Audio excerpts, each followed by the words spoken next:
নমস্কার। তো সেদিন বিকেলে বের হলাম আমরা। প্ল্যান ছিল আজকের বিকেলের চাটা বাইরেই হবে। বৃষ্টি মাথায় নিয়ে চললুম আমরা চা খেতে। চা অর্ডার করেও চোখ বারবার চলে যাচ্ছিল রাস্তায় বসা ফুড স্টলগুলোর দিকে। বিশ্বাস করো, তখন পঞ্চান্দ্রিয়ের চক্ষু আর জিওবাকে সামলানো দায়। শুরু হয়ে গেল গাপুস গুপুস। প্রথমেই চলে এলো চা। চায়ের সাথে টা হবে না তা তো হবে না, নিয়ে নিলাম চিকেন শর্মা।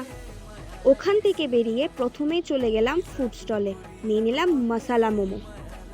যার স্বাদ তো ভালোই ছিল, কিন্তু ভিতরের স্টাফিংটা বড্ড কম।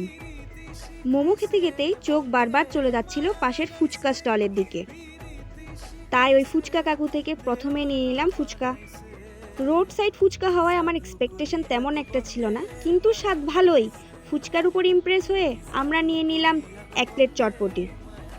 চটপটিটা দেখতে ভালোই ছিল, বেশ গরম, ক্রাঞ্চি, কিন্তু মুখে দিতেই বিশ্বাস করো অ্যাভারেজ, স্বাদ তেমন একটা না। স্ট্রিট ফুড ট্রাই করছি আর ঝালমুড়ি খাবো না তা তো হবে না বস। দাদাকে বললাম একটু বেশি করে ঝাল দিও তো। এরপর ঝালমুড়ি হাতে এলেই প্রথম কামড়টা মুখে দিয়ে আহা, পুরো মুখের স্বাদ, মনের শান্তি একদম লেভেল আপ। খাওয়া দাওয়া শেষ করে আমরা চললুম বাড়ির দিকে।